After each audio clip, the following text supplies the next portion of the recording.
जय हिंद दोस्तों, स्वागत है आप सबों का आपके अपने YouTube चैनल संदीप मैथ्स में। पिछली वीडियो में मैंने आप लोगों को एसएससी CHSL 2023 मैथमेटिक्स का जो 8 अगस्त को एग्जाम हुआ था ना, उसका 11:45 से 12:45 के क्वेश्चन का 10 क्वेश्चन का सोल्यूशन मैंने कराया था।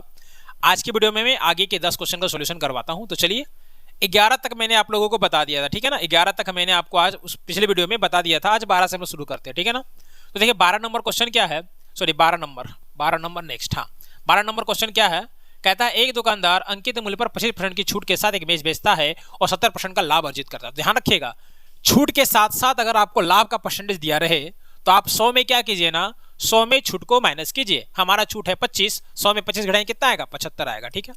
और 100 में लाभ को जोड़ दीजिए, तो 100 में लाभ यानी कि 70 जोड़ने कितना हो जाएगा, 170 हो जाएगा। अब आप इसका रेशियो निकाल लीजिए। इसका रेशियो जब आप निकालिएगा तो जो रेशियो निकल कर आएगा वो कॉस्ट प्राइस और मार्क्स प्राइस का रेशियो होता है।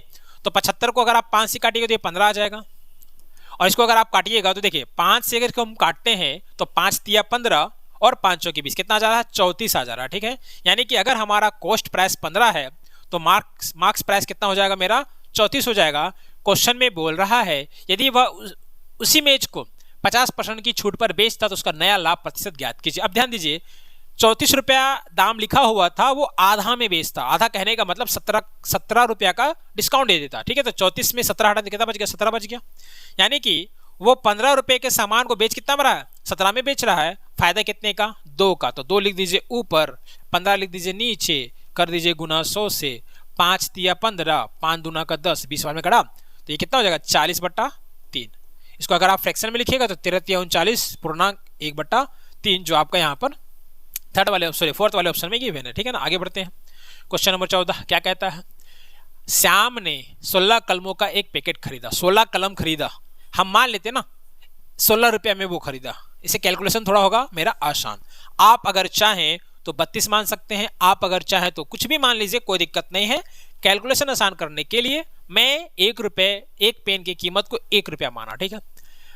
जिसके साथ उसे 4 कलम मुफ्त मिले। अब ध्यान दीजिए, उसने जो पेंसिल खरीदा, ठीक है ना, उसने जो कलम खरीदा उसका दाम 1 ही रुपया है, बट उसको 4 एक्स्ट्रा मिला तो उसके लिए 4 रुपया एक्स्ट्रा, 4 ठो कलम उसके लिए एक्स्ट्रा आ गया, ठीक है ना। अब कैलकुलेशन करते समय हम लोग जो है वो 20 कलम को लेंगे, लेकिन जब बेचने का बारी आएगा ना तो हम लोग 4 ही कलम को कैलकुलेट करेंगे, ठीक है ना। तो 16 रुपया में वो 16 कलम खरीदा, यानी एक कलम का दाम कितना, 1 रुपया, यानी कि कह सकते हैं 100 पैसा। लेकिन एक्चुअल अगर देखा जाए तो 16 रुपये में कितना खरीदा है, 20। 16 रुपये में कितना खरीदा है, 16 रुपये में खरीदा है 20। तो 16 रुपये में अगर 20 पीस खरीद रहा है तो एक पीस का दाम कितना हो जाएगा, एक पीस का दाम हो जाएगा 16/20 रुपया। हम बदल लेते हैं इसको पैसा में, तो रुपया को पैसा में बदलने के लिए 100 से गुना करना होगा, कट जाएगा, ये कितना आएगा, 80 पैसा, ठीक है ना।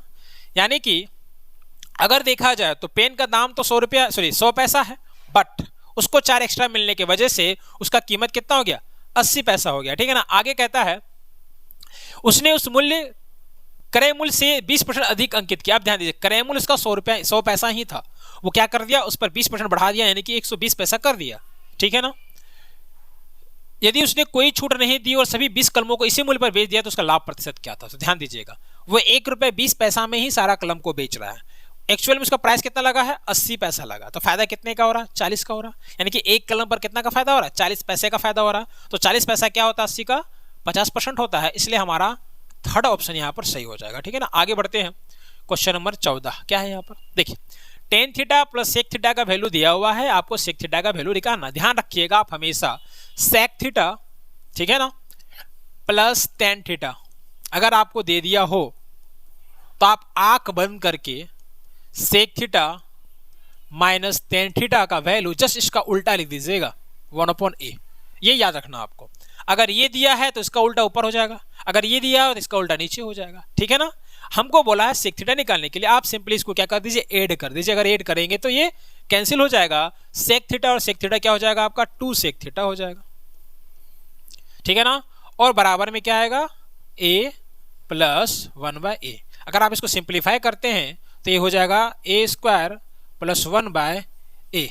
और अगर आपको यहाँ पे केवल sec थीटा का वैल्यू चाहिए तो 2 को भेज दीजिए, बट्टा में क्या जाएगा, यहाँ पर 2। तो हमारा आंसर क्या हो जाएगा, a² प्लस 1/2a, जो आपका यहाँ पर थर्ड वाले ऑप्शन में गिवन है, ठीक है ना। आगे बढ़ते हैं हम लोग।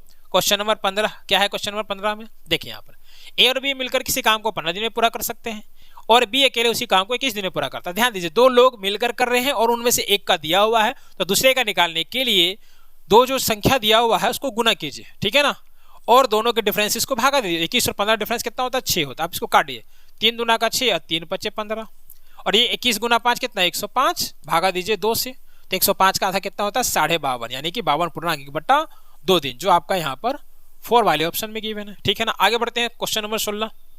क्या है क्वेश्चन नंबर 16 में? अब यहाँ पे ध्यान दीजिए, त्रिभुज एबीसी और पीक्यूआर एक समरूप है। देखिए यहाँ पे दो त्रिभुज, ठीक है ना, दो त्रिभुज है, दोनों क्या है? समरूप है। एक का नाम है ए बी सी, दूसरे का नाम है पी क्यू आर। इसका जो परिमाप है और इसका जो परिमाप, उसका अनुपात कितना दिया हुआ है? 24:16 दिया हुआ, ठीक है। इसको अगर आप सिंप्लीफाई कर देंगे तो 8 × 24, 8 दूना 16 कितना दिया हुआ है? 3/2 दिया है। और कह रहा है कि यहाँ पर पी क्यू, ये जो पी क्यू दिख रहा है ना, ये 4.8 दिया हुआ है। आपको ए बी का वैल्यू ये निकालना है, ठीक है ना। तो ध्यान रखिएगा, जब भी दो त्रिभुज अगर समरूप होते हैं तो उसका जो परिमाप का अनुपात होता है वही उनके भुजाओं का भी अनुपात होता है, ठीक है ना। तो यहाँ पर कितना हो गया हमारा? 3/2 हो गया। अब ध्यान दीजिए, हम इधर भुजा लिखेंगे किसका? तो ऊपर जो है हमारा त्रिभुज एबीसी है, तो एबीसी का भुजा क्या है? एबी है। और नीचे में कौन सा त्रिभुज है? तो हमारा पीक्यूआर। तो पीक्यूआर का भुजा क्या है? पीक्यू, जिसका वैल्यू कितना दिया हुआ है?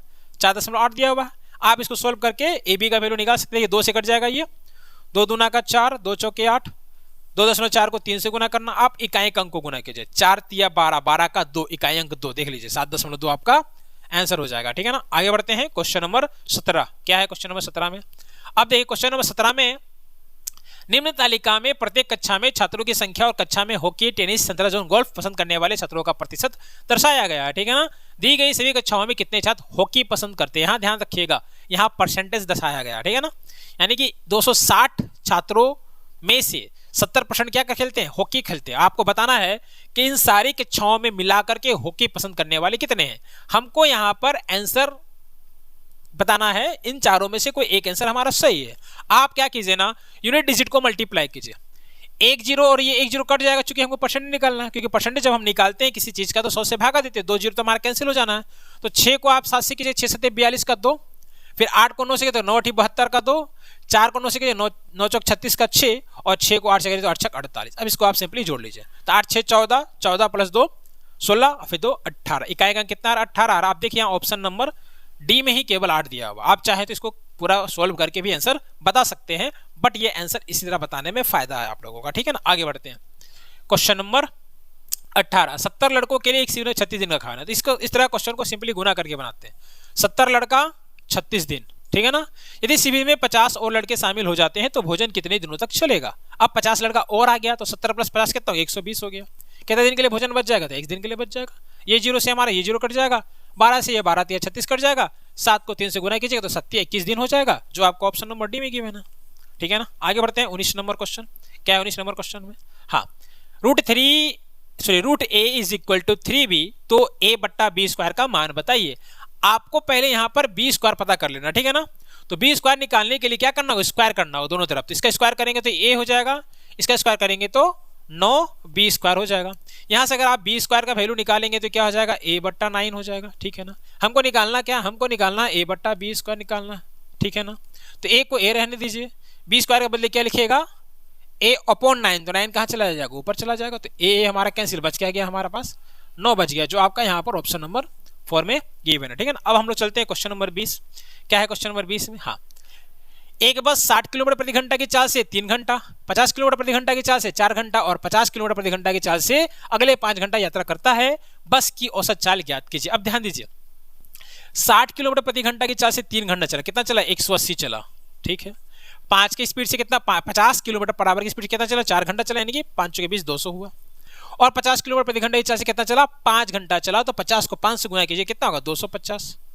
सबको आप जोड़ दीजिए, 0 8 5 13 का 3 बचा 1 2 2 4 1 5 1 6, कितना? 630 किलोमीटर वो चल रहा है। कितने देर में? 3 घंटा, 4 घंटा, 5 घंटा। तो 5 4 9 3 12 घंटा में। तो यहाँ पर लिख दीजिए 12। अब काटे इसको, 12 25 60 बचा 3 और फिर 0 30, 12 दूना का 24, ठीक है ना। 12 दूना का 24 बचा 6, 12 25 60, कितना? 52.5 किलोमीटर पर आवर उसका औसत चाल हुआ। याद रखिएगा, औसत चाल का फॉर्मूला होता है टोटल डिस्टेंस, मतलब चली गई कुल दूरी बटा लिया गया कुल समय। तो चली गई, कुल दूरी था 630 किलोमीटर और लिया गया कुल समय था 12। दोनों को सोल्व कर लिए, हमारा आंसर आ गया ऑप्शन नंबर सी। ठीक है ना। अब चलते हैं क्वेश्चन नंबर 21, ये आखिरी क्वेश्चन होगा। ठीक है ना, क्योंकि पिछली वीडियो में मैंने 10 क्वेश्चन का सोल्यूशन बताया था, एक बीच में छोड़ा था, वो डीआई का क्वेश्चन था, उसका फिगर पता नहीं चल पा रहा था। इसमें भी मैं 10 क्वेश्चन का ही सोल्यूशन आप लोगों को बता रहा हूँ। देखिए क्या, थीटा एक न्यूनकोण है और कोस थीटा, ध्यान दीजिए कोस थीटा का फॉर्मूला होता है, ये आप लोगों को याद रखना होगा। कोस थीटा यहाँ पर 11/17 दिया जरूर है, लेकिन इसका फॉर्मूला होता है b/h। ठीक है ना, हमको निकालना है tan थीटा। ठीक है ना, तो tan थीटा का फॉर्मूला होता है आपका p/b। ठीक है ना, अब आपके पास b का वैल्यू 11 है, h का वैल्यू 17 है, आपको यहाँ से निकालना क्या है, p निकालना। ठीक है, तो p का वैल्यू होता है √h² माइनस b² और नीचे में क्या है आपका b। अब h यहाँ पर कितना है, h आपका यहाँ 17 का स्क्वायर कर दीजिए, कितना हो जाएगा 2 8 9 माइनस b कितना है 11, 11 का स्क्वायर कर दीजिए कितना 121, नीचे में कितना 11। अब इसको सोल्व कीजिए। एक चीज तो क्लियर है हमारे पास, हमारा ये ऑप्शन तो सही होगा नहीं, अब आंसर जब भी होगा यही तीनों होगा, है कि नहीं।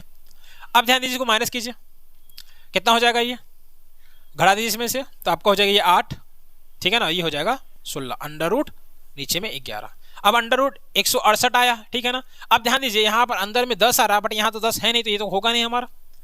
और चूंकि ये 13 का यहाँ पे 13 आ रहा है, ठीक है ना, तो ये 13 का क्यूब तो है नहीं, तो ये भी नहीं होगा आंसर हमारा, हमारा आंसर यही हो जाएगा। ठीक है ना, इसको सोल्व करने की जरूरत भी नहीं है। तो फिलहाल आज की वीडियो में इतना ही, मिलते हैं अगले वीडियो में और भी प्रीवियस ईयर के क्वेश्चन के साथ। तब तक के लिए जय हिंद।